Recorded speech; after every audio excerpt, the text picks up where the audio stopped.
गन्ने के रस से, ईख के रस से, तुम्हारी मर्जी पड़े उससे शिव जी का अभिषेक करो। गन्ने के रस से मतलब क्या है? क्या सार तत्व है गन्ने के रस से? गन्ने के रस से सार तत्व यह है, जैसे गन्ना पूरा निचोड़ा जाता है तब उसका रस शिव जी के पास जाता है, उसी तरह व्यक्ति अपनी जिंदगी में जब पूर्ण तरह से हताश हो जाता है तब आखिरी में शंकर की शरणागति उसको सुख प्रदान करना प्रारंभ कर देती है। सुख दे।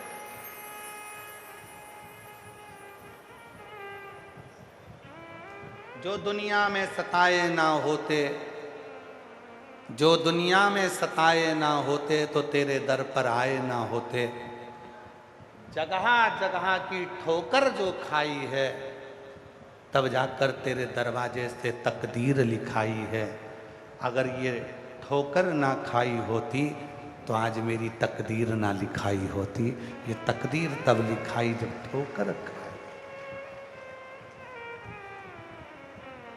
संपूर्ण जगत में ना जाने कितने कितने कितने कितने लोग ताने देते हैं, कितने अपशब्द कहते हैं, कितनी गालियां देते हैं, कितना आड़ा टेढ़ा कहते हैं।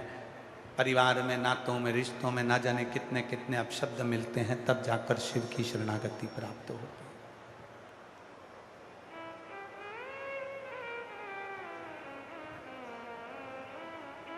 है। ए जीजियों, दुनिया का पहला कोई कथाकार होगा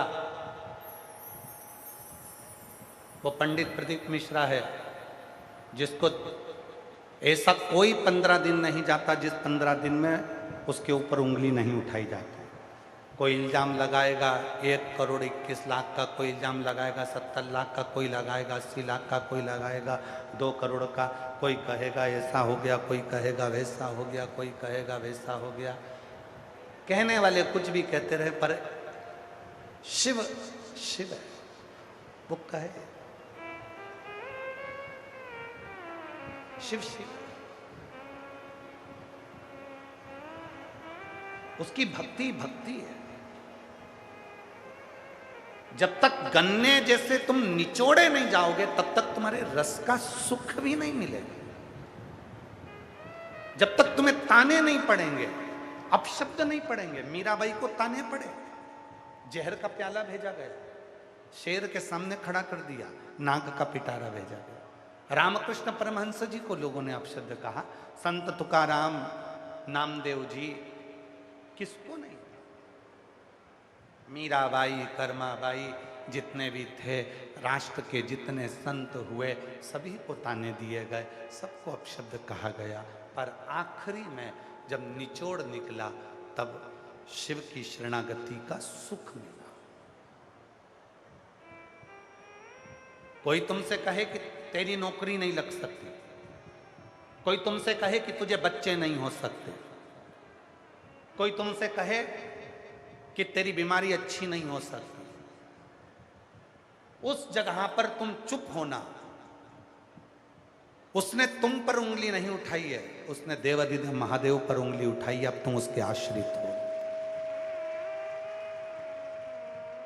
कोई कहे तू 20 साल तेरी शादी को, अभी परसों 24 साल की माता को 24 साल बाद संतान हुई, पहले दिन पत्र पड़ा था, 25 साल के बाद संतान हुई, कल pत्र पड़ा था, 12 साल के बाद बीच में पत्र पड़ा, 18 साल के बाद। कोई तुमसे कहे कि तुझे संतान नहीं हो सकती,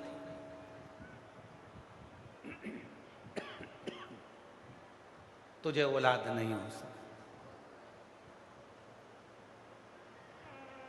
रोज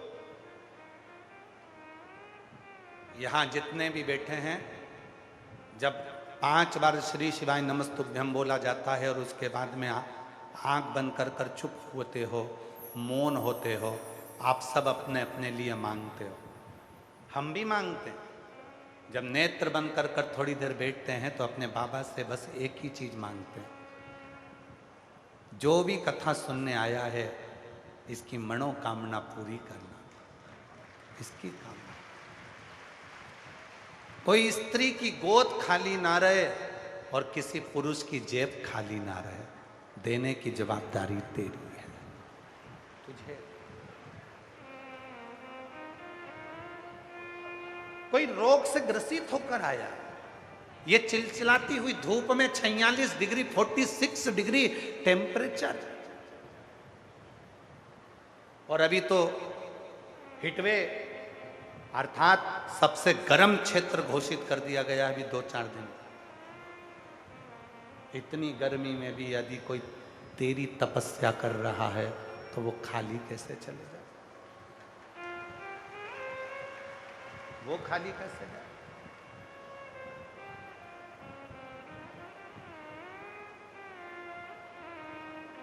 लोग तुम्हें कहें तू मां नहीं बन सकती, तेरे घर में बेटा नहीं होगा, तेरे घर में संतान नहीं होगी, तेरे बच्चा की शादी नहीं हो रही है, तेरी लड़की की शादी नहीं हो रही है, तुझे ये रोग हो गया, तुझे ये बीमारी हो गई, तेरे साथ में तू तो कर्जे में लदालूम हो गई, तेरे पास में पैसा नहीं है, तू ऐसा, तू गरीब, तू वैसा। कुछ मत बोलो। उसने अगर आप एक लोटा जल चढ़ाते हो तो उसने उंगली आप पर नहीं, आपके बाप पर, देवाधिदेव महादेव पर उठाई है, और जवाब भी वो तुम्हारा बाप ही दे, जवाब भी वो महादेव ही देगा, कोई दूसरा नहीं।